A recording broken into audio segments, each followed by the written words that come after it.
everyone, Svetlana Sotak here, and in this video I'm going to show you how to make these little pyramid pouches. The pouches are fully lined and there are no raw edges on the inside of the pouch, and the pattern provides instructions on how to make them in 3 different sizes. And these cuties are great for using up leftover fabric from previous projects, and the finished pouches make for lovely coin purses, trinket bags, or makeup pouches.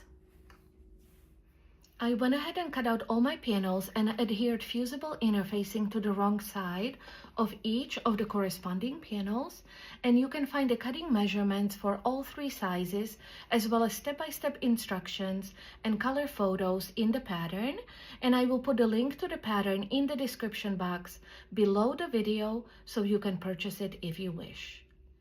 This pattern is designed with metal zippers in mind, and my favorite zippers are number 4.5 closed-end zippers, and I will put a link to the shop where I purchased them from in the description below the video.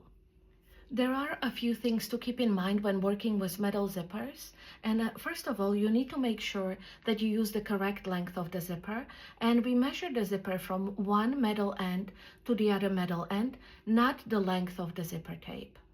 Another thing to keep in mind is that we never want to sew over any metal parts of the zipper,